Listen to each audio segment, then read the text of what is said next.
Welcome everybody to my home. It's coming up on a New Year's Eve weekend, the last weekend of 2017, as we're about to get into 2018.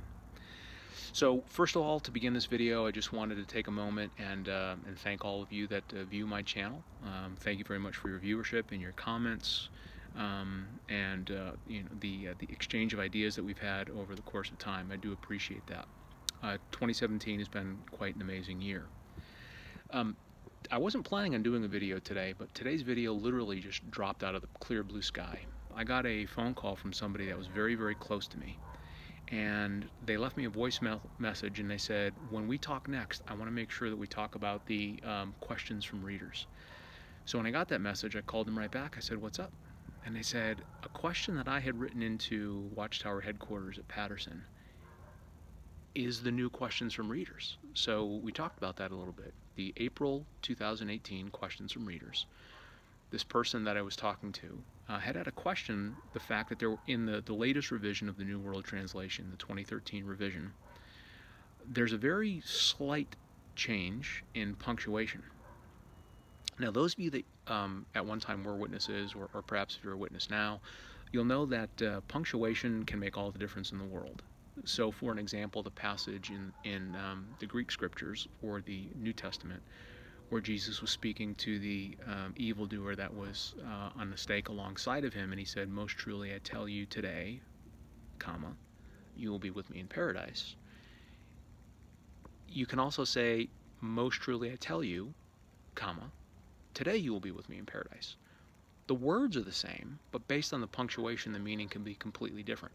So within that same vein, within that same category, this person that I'm very close to had made an observation about Psalm 144. And the new revision yielded some really interesting results. So I ended up, after the conversation, doing a little bit of additional research, and I wanted to share that with you now. So initially, on face value, the question doesn't seem very exciting. The questions from readers in the April 2018 Watchtower says, the 2013 revision of the New World Translation in Psalm 144, the 12th through the 15th verse of the 144th Psalm applies to God's people. The previous rendering applied to the same verse. It said that verse 12 to 15 was being spoken of by wicked foreigners that are mentioned in verse 11 of the passage.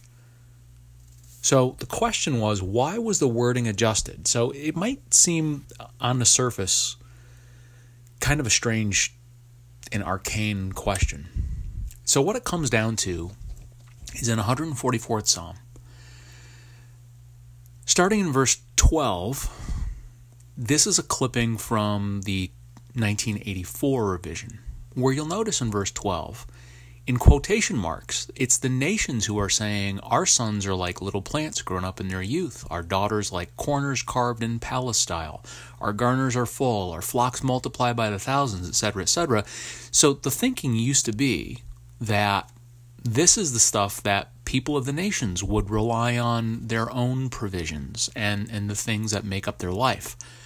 And now in verse 15, by contrast, outside of the quotes, verse 15 closes with, in contrast to all that, happy is the people whose God is Jehovah.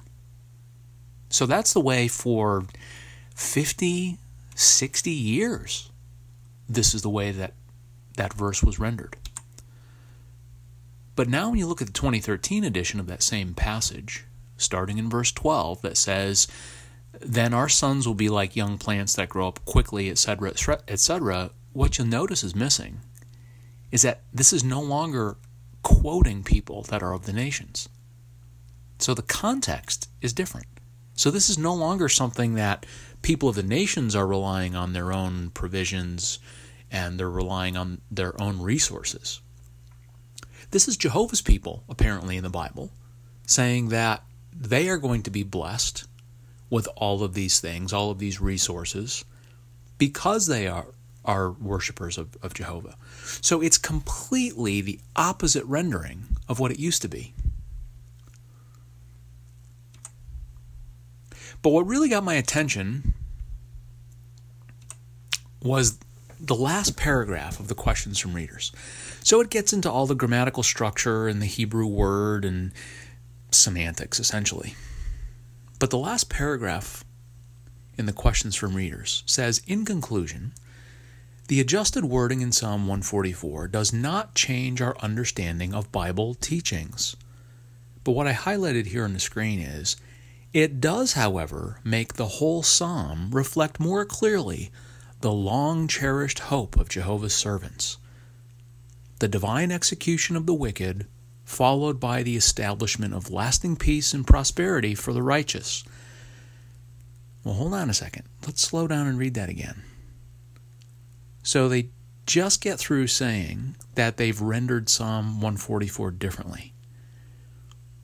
And so now the whole psalm reflects more clearly the long-cherished hope of Jehovah's servants. What is that long-cherished hope? The divine execution of the wicked.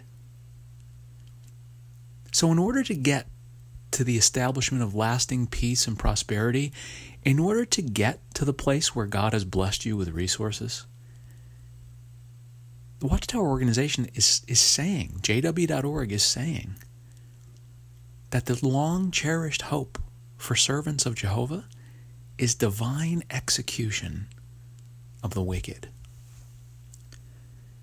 Now, I know that in the New Testament, in 2 Peter 3:9, it says that God is patient because he does not desire any to be destroyed, but desires all to attain to repentance.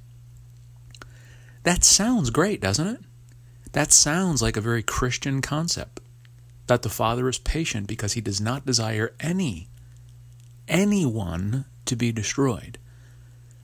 But yet, the 2018 Watchtower, April 2018, reflects clearly the long-cherished hope of Jehovah's Witnesses is the divine execution of the wicked. So what started out quite simply as I wanted to do a little bit more research about this topic that somebody that I knew wrote into the organization about, and got a response back, and that question actually ended up being published as a questions from readers. But I was floored by what I found as I actually did some research on that question. So based on what you can see here, the teachings of the organization do reflect that hope that wicked people will be executed so that they can enjoy peace and prosperity. So the people whose doors they're knocking upon, the people who decide that they are not going to, in fact, become Jehovah's Witnesses, all of us are just a pest control problem, apparently, for Jehovah's Witnesses. I thought that was very telling. I'm free.